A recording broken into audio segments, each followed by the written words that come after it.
വാക്ക് powerful ആവുന്നത് ആ വാക്കിന് സത്യം ഉണ്ടായതുകൊണ്ടാണ്. ഓക്കെ. ഇപ്പം നമ്മൾ ഇപ്പം ഇതേ വാക്ക് തന്നെ കള്ളത്തരമാണെന്നുണ്ടെങ്കിൽ ആൾക്കാർ നമ്മളെ തെറി വിളിക്കും. ഉള്ളിൽ തട്ടിയും ആത്മാർത്ഥമായിട്ട് പറയുന്ന വാക്കുകളായതുകൊണ്ടാണ് ഈ വാക്കുകൾക്ക് സ്വീകാര്യത ലഭിക്കുന്നത്.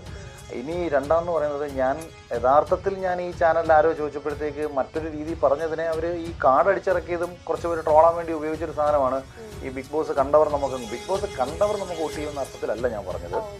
ഇപ്പം ഇപ്പം എന്താണ് നമ്മൾ ചിലർ ചോദിക്കുന്ന സെലിബ്രിറ്റി സ്റ്റാറ്റസ് ഗുണം ചെയ്യുമോ, ഈ പോപ്പുലാരിറ്റി ഗുണം ചെയ്യുമോ? അപ്പോൾ ഞാൻ പറഞ്ഞതാണ്, പോപ്പുലാരിറ്റി അല്ലെങ്കിൽ ബിഗ് ബോസൊക്കെ ഗുണം ചെയ്യുന്നത് ഇവൻ ആരാണ് എന്ന് ഒരു ചോദ്യം സ്ഥാനാർത്ഥി ഏതൊരു മണ്ഡലത്തിലേക്ക് വരുമ്പോഴത്തേക്ക് പലരും ഇതാരാണ് ഈ കക്ഷി നമുക്കറിയത്തില്ലല്ലോ എന്ന് ചിന്തിക്കുന്ന ഒരുപാട് ജനങ്ങളുണ്ട്. നിലപാടും ഈ അഭിപ്രായങ്ങളും ഒക്കെ പലതിനും വ്യത്യാസമാണ്. ഇനി നിലപാടുകൾ തന്നെ സ്വീകരിക്കുന്ന സമയത്ത് അത് മറ്റുള്ള ജനങ്ങൾക്ക് പ്രയോജനപ്പെടുന്നതാണോ, അല്ലെങ്കിൽ നമ്മുടെ ഒരു അഭിപ്രായം കൊണ്ട് ഒരുപാട് ജനങ്ങൾക്ക് ബുദ്ധിമുട്ടുണ്ടായോ ആ തീരുമാനം മാറ്റി? ഇപ്പം ബിഗ് ബോസ് ഞാൻ പോയാലും പോയില്ലെങ്കിൽ അത് എന്നെ മാത്രം ബാധിക്കുന്ന കാര്യമാണ്.